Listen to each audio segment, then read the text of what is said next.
합리성과 효율성이 우리 생활의 가치관이 되고 지배적인 생활 습관들을 만들어 가고 있습니다.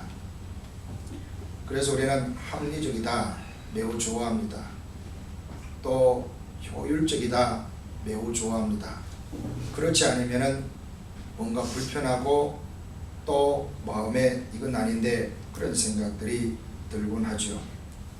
물건 구매의 예를 가지고 한번 생각해 보십시다. 합리적 구매라고 하는 것은 자신의 기호 또 가치관을 바탕으로 논리적으로 계획적으로 물건을 구입했는가를 따져보는 것이죠. 반면에 효율적 구매라는 것은 구매 결과 경제적 이득은 물론 심리적인 만족도가 얼마나 높은가를 통하여서 결정되는 것입니다. 신문 광고를 보고 식품을 사러 갑니다. 어느 마켓에 내가 사고자 하는 물건이 얼마를 한단다. 그렇게 광고가 나오면 또 다른 마켓도 비교를 해봅니다. 가령 흔하게 파 10단에 1불이다. 그렇게 만약에 가정을 하면 파 10단에 1불이라니 요새 가보니까 한 단에 2불 3불 하던데 야, 그 마켓에 10단을 1불에 살 수 있단다 해가지고 그 파를 삽니다. 그리고 누가 묻습니다. 얼마 줬습니까? 1불입니다. 그렇게 하면 어느 마켓에서 샀습니까? 잘 사셨나요? 아이고 나도 그 파를 사러 가야 되겠다. 그럴 때 사람들이 내가 합리적으로 잘 결정해서 샀구나 그렇게 생각이 들게 된다 이 말이죠. 그런데 어떤 사람은 저 멀리 한 30마일 밖에 떨어져 있어요. 그런데 신문 광고를 보고 파가 아주 싸니까 파도 사고 뭐도 사고 마켓 가야 되겠다 생각하고 이제 이것저것 주섬주섬 사옵니다. 또 멀린 분은 한인마켓 자주 오기 어려우니까 냉장고 안방에도 있고 또 그라지도 하나 있고 또 김치 냉장고도 있고 이렇게 있습니다. 그래서 냉장고에 사서 가득가득 이렇게 저장해 둡니다. 그런데 어떻게 하다 보니까 파를 요리해 먹을 시간이 다 지나버렸어요. 어느 날 보니까 이 파를 먹을 수가 없게 되었습니다. 그러면 과연 그것이 합리적이냐 또 이것이 과연 효율적이냐 따져보았을 때 합리적인 것도 뭔가 지금 이상하게 되어버렸고 효율적인 것은 더구나 없어진 것이죠. 1불이란 싼 돈을 지불했다는 것 때문에 기뻐했는데 그걸 제대로 먹어보지 못하였어요. 또 요리를 하다가 태워버렸어요. 그러면 이 만족도가 형편이 없는 겁니다. 이런 것이 뭐냐면은 합리성과 효율성이라는 것이죠.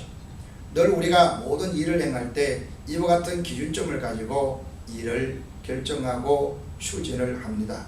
그런데 늘 우리가 일상에 익숙해져 있는 것이죠. 그런 삶을 살다가 하나님의 일을 하려고 할 때도 늘 그 기준과 잣대를 가지고 일을 하게 되어 있습니다. 이게 합리적이냐 이것이 효율적이냐 그런 생각들을 우리가 한다는 것입니다. 과연 그러면 우리가 살아가는 세상이 그렇게 항상 합리적이고 효율적이만 한 것이냐? 그건 아니잖아요. 특별히 우리가 자녀를 키워보신 분들은 압니다. 우리 자녀들을 합리적이고 효율적으로 키워보신 분 있으면 손 들어보세요. 아무도 없을 것입니다. 어떤 경우에는 참 합리적으로 내가 아이를 키운다고 하는데 아이들은 전혀 생각하지 못하는 그런 불만을 터뜨릴 때가 있고 참 아이에게 우리가 어떻게 효율적으로 교육을 합니까? 인간은 효율적으로 교육이 안 되는 것입니다. 어떤 사람은 자식을 위해서 나는 별로 해줄 것이 없는데 쑥쑥 잘 자라서 사회에 훌륭한 사람이 되는 경우도 있고 어떤 사람은 내가 가진 역량의 몇 배를 쏟아 부어서 자녀를 키웠는데 그 자녀는 내 기대치의 10분의 1밖에 안 되는 그런 자녀도 있는 것을 봅니다. 그럴 때 우리가 참 낙심이 들기도 하는 것이죠. 때로는 우리가 강하지만도 못한 인간 취급받는 그런 세상을 우리가 살고 있습니다.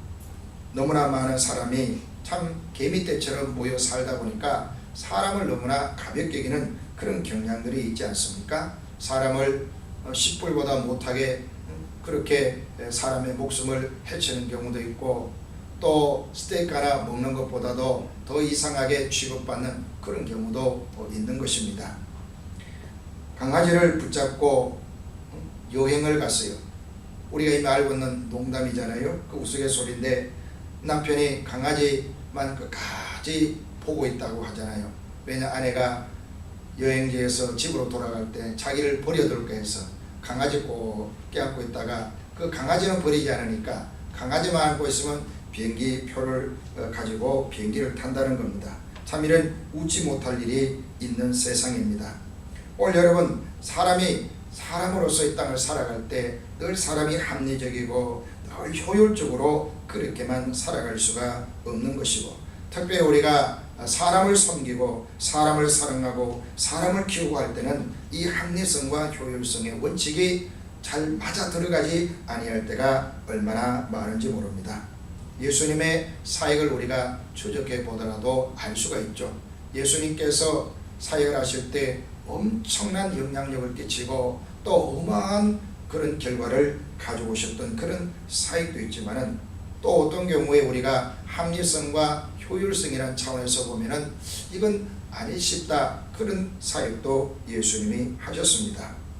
자, 예수님께서 사역하셨던 여러 가지 것 가운데 마가복음 5장과 마태복음 8장, 누가복음 8장에 보면은 예수님이 갈릴리 바다를 건너가셔가지고 데가볼리 지역에, 저 내륙 지역, 광야 내륙 지역에 있는 그곳에 가셔서 사역하신 이야기가 나옵니다. 옛날에 노를 지어서 밤바다에 건너갔습니다. 가다가 12제자와 예수님이 가다가 큰 풍랑을 만났어요. 얼마나 큰 풍랑을 만났던지 이 사람들이 죽을 뻔하였습니다. 기진맥진할 때 예수님이 그들과 함께 배를 무사히 건너서 그 데가볼리 지역에 건너갑니다. 성경에 보면은 가다라 지방이라 그라사인이라 그런 식으로 표현을 하는데 이 데가볼리 지역에 예수님이 가셨어요. 가셔가지고 예수님이 그래 고생해서 오셨으면은 사역을 좀 오래 하거나 또 그 지역의 유력자를 만나가지고 사역을 해야만 이게 합리적이고 효율성 있는 사역입니다. 데가볼리 지역에 자주 못 오신다면 전략적으로 그 지역에 아주 능력있고 영향력 있는 어떤 분을 만나야 되잖아요. 마을의 촌장을 만나는 그런 식으로 만나가지고 예수님 능력이 있잖아요. 예수님이 능력이 있으니까 예수님이 쓰러뜨리면 됩니다. 예수님이 놀라운 이적을 베풀면 되는 거예요. 그러면은 예수님이 너 나 안 믿으면 큰일 나 한마디 딱 하고 가시면 아이고 예 하고 믿을 수도 있는 거예요. 근데 예수님은 그런 수를 쓴 적이 없어요. 그러니까 우리가 뭐 쓰러진다든지 뭐 이상한 체험한다든지 그런 거 따라다니면 안 돼요. 예수님도 그런 거 쓰지 않았고 사도들도 그런 거 쓴 적이 없어요. 오직 귀신을 쫓아내고 환자를 고쳐줄 때 불쌍히 여기고 안타까이 여긴 마음으로 기도해주고 그렇게 했지, 뭐 팬다든지 뭐 세워놓고 뭐 굶는찌게 한다든지 그런 거 하지 않았어요. 그런 거 하면 안 됩니다. 그것은 복음의 영향력에 아무런 도움이 되지 않고 어떤 이상한 신비 현상을 일으켜서 사람이 마치 무슨 능력의 초능력 같이 오해하게 만들어요. 그런 건 복음을 전하는데 효과적이지 못합니다. 아무튼 예수님이 그 데가볼리 지역에 가셔가지고 사역을 하셨는데 누구를 예수님께서 타겟하셨느냐면은 그 지방에 귀신 들려가지고 그 귀신이 얼마나 강하게 역사를 하는지 군대 귀신이 수십 마리 군대 귀신이 들어가가지고 그 사람을 억압을 하는데 이 사람의 힘이 동네 사람들이 제압이 안 되는 거예요. 귀신 들려가지고 힘이 뻗친 사람은 제압이 안 됩니다. 장정들이 4-5명이 달려들어도 그걸 막 떨치고 일어날 만큼 기운이 있어요. 귀신이 그 사람 속에 역사하는 그런 이상한 일이 일어나는 거죠. 그래서 사람들이 제압을 할 수도 없고 자기도 자기 몸을 스스로 절제할 수 없으니까 그 무덤가에 가서 자기를 해치고 소리 지르고 거기서 괴상한 모습으로 지내니 지나다니는 사람마다 얼마나 그것이 참 두렵고 겁나는 일이겠어요. 그 사람 만나가지고 예수님이 귀신을 쫓아냈어요. 자, 눈을 뜨세요. 뭐 설교 시작도 안 해놓고서 눈 감으시고 다 옳다고 동의하시고 나도 옳은 말 한 줄 압니다. 자, 예수님께서 그 귀신 들린 사람, 그 사람 한 사람을 지금 타겟에가 사역을 합니다. 그래서 귀신을 쫓아내 주었어요. 그리고는 그 사람에게 베푸신 하나님 은혜를 이야기하라고 이야기하고 예수님은 다시 갈릴리 바다를 건너서 가버나움, 예수님이 본래 계시던 곳으로 돌아오십니다. 여러분, 이것을 만약에 오늘 우리가 교회에서 결정해서 하는 사역이라고 가정해 보십시오. 가정에서 보면은 교회는 회의를 해야 되잖아요. 회의를 하려면 미리 또 연락을 해야 되고 또 미리 연락해서 중요한 안건을 다뤄야 됩니다. 그렇지 않으면 합리적 사고를 가진 사람이 불만을 터뜨립니다. 왜 예고도 없이 함부로 하냐? 왜 자기 마음대로 하냐? 불만이 많아요. 그래서 예수님과 제자들이 의논을 했다고 가정합시다. 의논을 했는데 결정을 합니다. 여기에서 저 바다를 건너서 우리가 노를 지어 건너가는데 오늘 밤에 가야 된다. 그리고 내일 아침에 도착하면은 귀신 들린 사람 한 사람 고쳐주고 돌아오자. 그렇게 말을 하면은 그게 쉽게 사람이 동의하기 어렵습니다.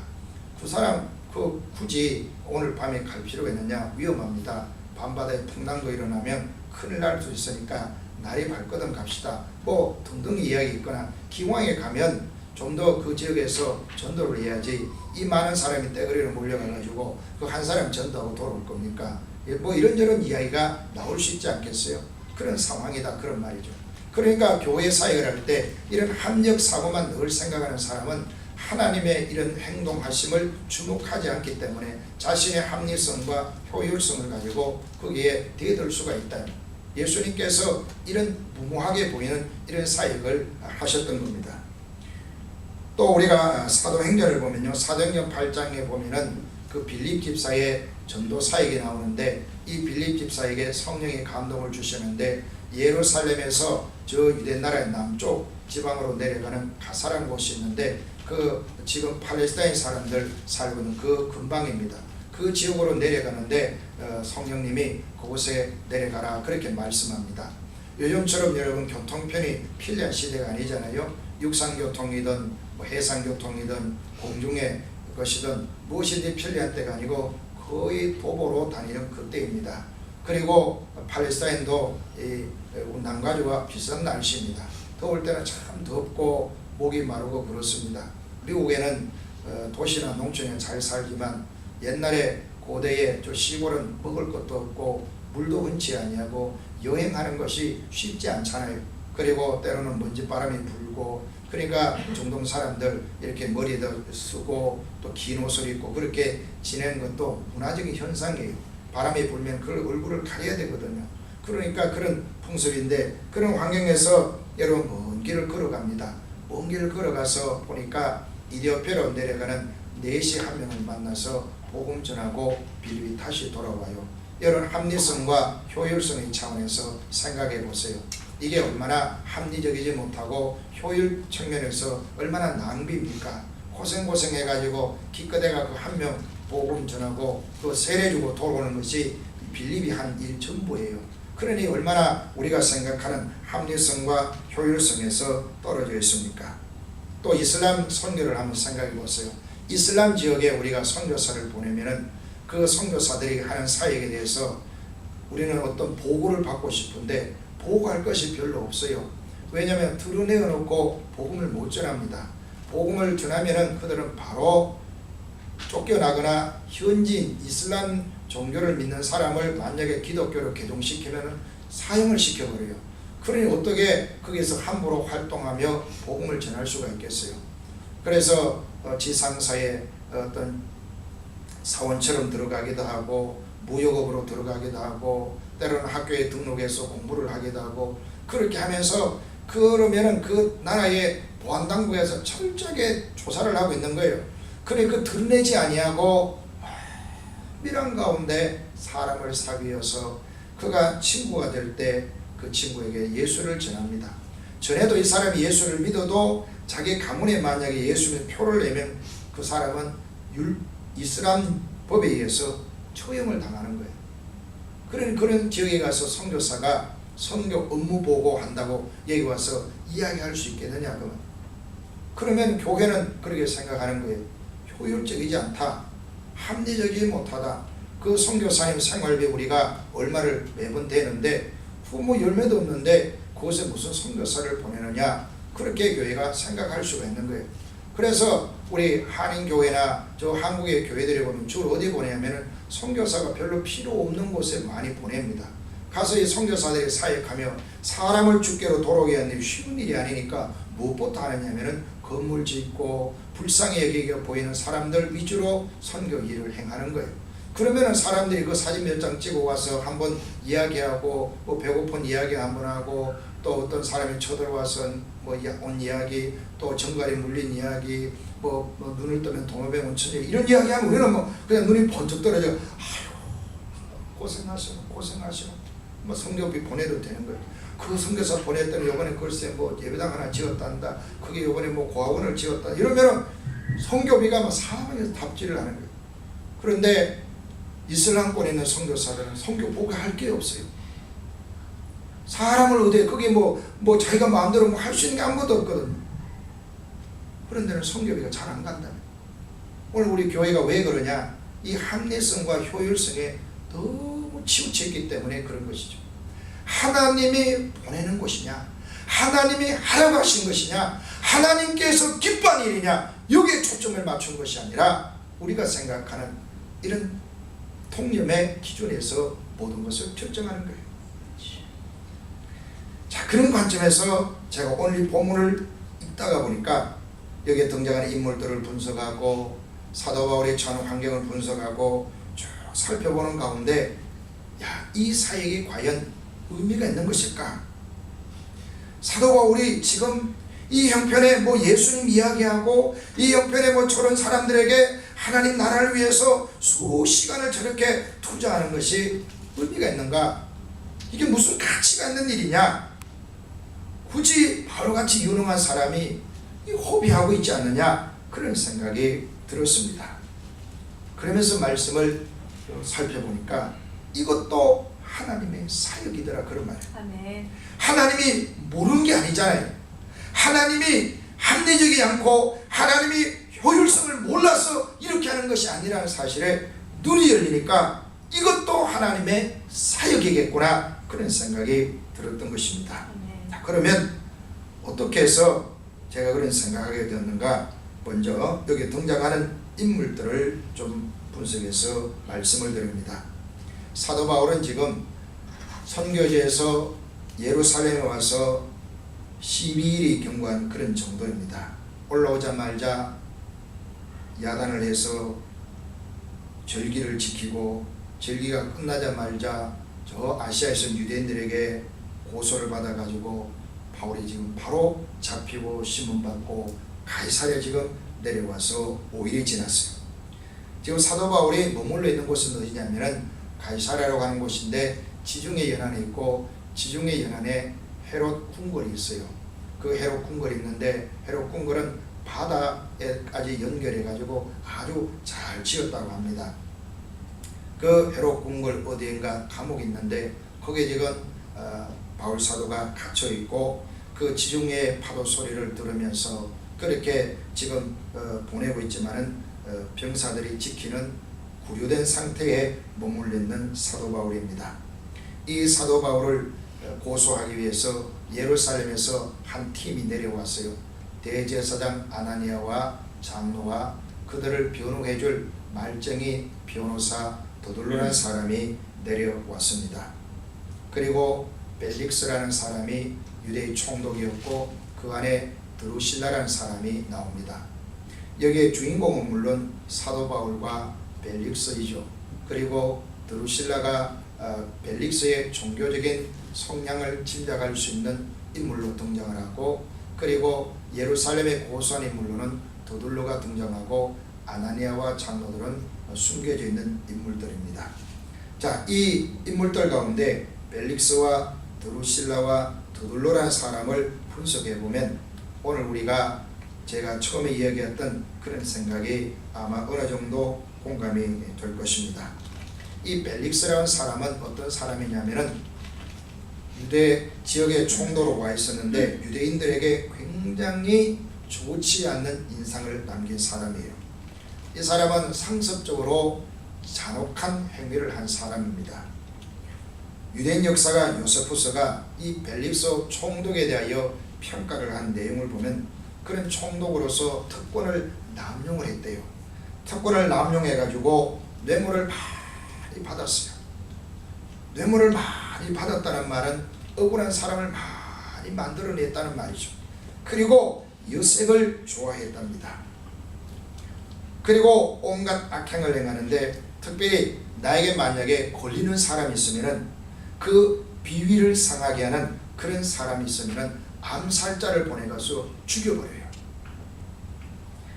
물론 로마 국가에 보면 소유를 진압하는 일도 있지만은 때로는요 강도떼들을 막 부추겨요. 강도를 막 부추겨가지고 그 강도떼들이 약탈에 오잖아요. 약탈에 오면 그걸 자기가 또 가져가는 겁니다.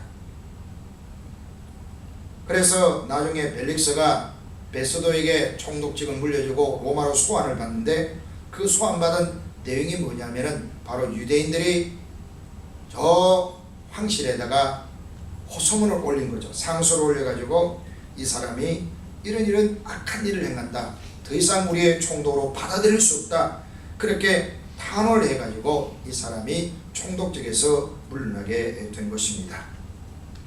그리고 그 안에 유대인 드루실라라는 사람은 벨릭스의 세 번째 부인입니다. 이 사람은 누구의 딸이냐면은 요한의 형제 야고보를 죽인 헤롯이라는 사람, 아그리파 1세의 둘째 딸입니다. 그러니까 교회적으로 보면은 교회의 리더를 죽인, 참수시킨 그 원흉의 딸이라 그런 말이에요. 그리고 이 사람이 어린 나이에 파혼도 하고 또 결혼까지 합니다. 결혼을 했는데 그 나이가 사춘기예요. 아주 인물이 좋았던 것 같습니다. 그래서 벨릭스가 이 드루실라의 인물에 빠져가지고 남의 아내인데 저 사람을 내 아내로 삼아야 되겠다 생각을 하고 구브로 출신 마술사 아토모스라는 사람을 동원해서 결혼을 합니다. 어떻게 설득했는지 모르겠어요. 자기 남편을 버려버리고 세 번째 총독의 아내로 들어갔다 그 말이죠. 물론 이 드루실라는 기독교도로 마음을 바꾸었다, 그렇게 성경학자가 주석을 하기도 하지만은 아무튼 매우 찜찜한 인물임에 틀림이 없습니다. 이 사람이 만약에 전도를 받아 교회를 나왔다고 상상해 보세요. 우리 부인반에서 우리 여성도님들이 어떻게 생각하겠어요? 행실이 청결하지 못한 부인으로 말하지 않겠어요? 그리고 쑥덕쑥덕 하지 않겠어요? 그런 인물이다 그런 말이죠. 그 다음에 더둘로라고 하는 변호사가 나오는데, 이 사람은 아나니아와 장로와 함께 와서 바울을 벨릭스에게 고소하기 위하여 온 사람입니다. 그 사람의 성품이 24장 3절에 잘 드러나고 있어요. 그 성품을 보면 벨릭스가 가여 우리가 당신을 힘입어 태평을 누리고 또 이 민족이 당신의 선견으로 말미암아 여러 가지로 개선된 것을 우리가 어느 모양으로나 어느 곳에서나 크게 감사하나이다 그런 말을 합니다. 제가 이미 말씀을 드린 대로 벨릭스라는 사람이 어떤 평가를 받았어요. 그 사람이 어떤 평가를 받았는가를 우리가 이미 알고 있는데, 이 유대인들의 일반 민심, 대중들의 전반적인 민심은 어떤 민심입니까? 이 사람은 우리 총독으로 받아들일 수가 없습니다. 그것이 일반적인 정서예요. 그런데 이 벨릭스가 더둘로는 어떤 사람으로 말을 합니까? 그 사람의 선견으로 말미암아 여러 가지로 개선되었다는 거죠. 다시 말하면 일제시대에 일본 사람들 때문에 우리나라에 근대적인 철도가 만들어졌다, 근대적인 교육 시스템이 들어왔다 하고 말하는 것과 마찬가지라 그런 말이에요. 그건 그 민족을 모독하는 말이에요. 우리의 자존심을 받는 말이에요.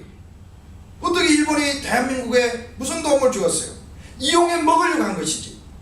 우리는 이용당한 것이고, 그것을 어떻게 혜택을 받았다고 말할 수 있냐면, 이 벨릭스를 향하여 더둘러난 사람이 이 민족의 자존심도 다 내던져버리고 바울을 죽이겠다고 하는 그간의 목적을 이루기 위해서 입에 침도 바르지 않고 거짓말하는 사람인 것이죠. 전혀 마음에 없는 이야기 한다 이 말이죠. 유대인들이 벨릭스의 악행에 대해 치를 떨고 있는데, 그래서 상소를 할 정도의 인물인데 그 인물을 향하여서 온갖 자살을 들이놓는 거예요. 그리스도인들이 사회 지도자들을 존경해야 되는 건 사실이에요. 우리는 공직자들을 품있게 말하고 대하는 태도를 길러야 합니다. 공직자들을 그리스도인들은 상스럽게 함부로 대하면 안 됩니다. 이게 성경적인 가르침이에요. 그러나 우리가 아첨을 해서는 안 되는 거예요. 비굴하고 천박한 내 인격을 드러내는 것일 뿐입니다. 우리가 어떻게 이익을 얻기 위하여서 힘을 가진 사람, 윗사람들에게 전혀 마음이 없는 그런 찬사를 늘어놓는 행위는 해서는 안 되는 것이죠.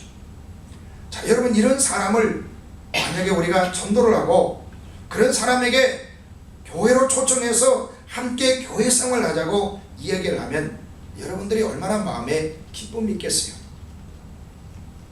여러분들 마음에 얼마나 즐거움이 있겠냐, 그런 말이에요. 총영사가 벨릭스와 같다고 가정해 보세요. 여러분, 그분에게 전도하러 누가 갔다면은, 그게 만약에 저라면은 여러분이 저에 대해서 잘했습니다 목사님, 그래도 우리가 그 잔인하지만 총영사에게 전도해야지요 라고 말할 수 있겠습니까? 만약에 드루실라가 그 부인이라면, 그 총영사 부인이 세 번째 부인이랍니다 라고 말하면, 전 남편을 버려버리고 이 사람에게 다시 결혼했습니다 라고 우리가 알고 있다면, 그에 가서 만약에 어느 권사님이 잘하니까 전도를 했습니다, 우리 교회로 나올 때 여러분들이 정말 가슴을 열고 환영하고 축복할 만한 그런 일이겠냐, 그런 말이에요. 더둘러는 사람이 변호사입니다. 한인타운에 참 이런 변호사가 있어요. 근데 그 사람이 평이 너무 좋지 않아. 그 사람을 만약에 전도해서 그분이 오늘 우리 교회로 만약에 온다고 하면 여러분들은 과연 그 일을 잘했다라고 말할 수가 있겠냐 이 말이에요. 겉으로는 다 들어가지고 용서하고 받아주어야 된다고 말을 하지만 속은 너무너무 아마 불편할 거예요. 아유, 목사님, 하필 왜 우리 교회로 왔습니까? 저거 뭐 영락교회 그냥 몇천 명 모였는데 같이 왜 여기 왔냐고 아마 사람들이 말할 거예요. 누구 데려올 사람이 없어 하필 저런 사람 데려왔냐고 다 말을 할 것 같아요. 이런 것들을 우리가 경험할 때 우리 섬기는 사역들이 회가 들고 가치가 있는가? 이건 뭘 할 만한 일이냐? 이런 일에 인생을 쏟을 필요가 있느냐? 그런 생각이 들 수가 있습니다. 거칠고 잔인한 사람, 별로 신뢰가 가지 않는, 정숙하지 않는 사람, 간교한 사람, 종교적이지만 매우 사악한 아나니와 장로들을 보면서 이들을 향해 복음을 들려줄 이유가 있을까, 그런 생각을 하게 됩니다. 자, 이런 가운데 사도 바울은 일어서서 예수 그리스도를 아주 당당하게 전합니다. 비록 자기는 지금 억울하게 계속 이유 없이 감방에 가두어 두고 있지만 이 문제에 대해서 조금도 슬퍼하거나 괴로워하지 아니하고 자기가 예수 그리스도를 전하며 살아온 삶에 대해서 간략하게 정리해서 설명을 합니다. 사도 바울이 하는 이야기를 보면 얼마나 당당하고 또 얼마나 그들에게 예수를 알리기 위하여 집중하고 있는가를 발견하게 되는 것입니다. 이 말을 듣던 벨릭스가 그 도에 대해 어느 정도 알고 있다라고 이야기하고 이야기를 중지시키고 사람들에게 바울은 당장 처벌할 만한 죄가 없다는 것을 알고 그러나 풀어주지를 않아요. 구류 처분을 내려놓고 그 사람이 어느 정도 자유를 주고 여전히 감옥 생활을 하도록 합니다. 그리고는 며칠 지난 뒤에 아내를 데리고 와서 바울에게 그 예수 그리스도를 믿는 도에 대하여 더 듣기를 원하였어요. 올 말하면 이제 어떤 사람이 찾아와서 새신제반에 공부를 하는 겁니다. 얼마나 반가워요. 총영사 같은 분이 여기 와가지고 저한테 성경 공부를 배우러 왔다는 저는 막 신나가지고 잠이 안 옵니다. 그렇지 않아도 밤잠 잘 안 오는데 더 잠이 안 와가지고 열심히 성경을 준비를 할 겁니다. 그래서 가르쳤어요. 예수를 주로 믿겠습니까? 아멘. 받아들여야 되는데 이 사람은 아멘을 할 듯 하다가 입을 딱 다물어요. 이게 문제입니다. 그래서 사도 바울이 그리스도 예수 믿는 도를 이야기해 줍니다. 의가 무엇인지, 또 우리가 어떻게 절제하며 살아야 되는지, 또 장차온 심판이 무엇인지를 설명을 해 주었어요. 이 사람이 그 말을 듣더니 긴장을 하는데 마음을 완전히 열어 예수를 영접하고 그리스도인이 되었다, 그런 말이 없어요. 더 자주 불러 이야기합니다. 새가족반이 첫째 시간, 둘째 시간, 셋째 시간, 넷째 시간 전 과정을 계속 지나갑니다. 그것도 1:1 양육 아니에요. 1:1 양육, 12주 1:1 양육이 지금 끝나갑니다. 2년의 세월이 흘렀어요. 그런데 이 사람이 예수 믿고 변화되었다는 아무 기록이 없어요. 여전히 나쁜 짓 하고 살다가 본국의 수환이 된 겁니다. 여러분, 사역에 진보가 있어야 되잖아요. 열매가 나타나야 되잖아요. 그렇지 아니할 때 얼마나 회의가 드는지 모릅니다. 우리 성도님들이 처음 예수 믿을 때는 이런 분이었는데 말씀을 듣고 저와 함께 신앙생활하면서 정말 주님을 닮아가고 정말 교회를 사랑하고 믿음의 진보를 이루고 막 성장해가고, 이제는 전에 자기밖에 몰랐던 사람이 이제는 남의 짐을 지고 복음의 영향력을 막 끼쳐나가 모습을 보면 마음이 뜨거워지고 내 인생이 아깝지 아니한 거예요. 그런데 1년 지나도 심지어 5년 지나도 똑같은 모습으로 있을 때 목회자들이 거의 절망을 하는 거죠. 회의가 오는 겁니다. 이게 의미가 있는가? 저도 뭐 책을 많이 읽는 사람에 비해서는 많이 읽지 않았지만 그래도 일반인에 비해서는 책을 많이 읽은 편이에요. 상식선에서 장자 이야기도 할 수도 있고 공자 이야기도 할 수도 있고 석가모니 이야기도 할 수도 있는데, 그렇게 많은 책을 읽었지만 성도들의 삶을 보면 변하지 아니할 때 회의가 오는 거예요. 조금만 이제 다 쓸데없고 도서관에다 반납해버릴까, 그런 생각이 들 때도 있다면, 도무지 변하지 않는 교인들을 볼 때 실망스러운 거예요. 이게 뭐 의미가 있는가? 내 인생을 바쳐서 내가 무슨 의미를 가지고 일을 하는가, 그런 마음이 든다는 말이에요. 하나님을 사랑하고 하나님의 은혜를 받고 살아갑시다 이야기해도 10불 주는 것보다 영향력이 없을 때 회의가 오는 거예요. 이게 무슨 가치가 있는가? 이게 무슨 의미가 있는가? 그런 생각이 들 때가 있다, 그런 말이에요.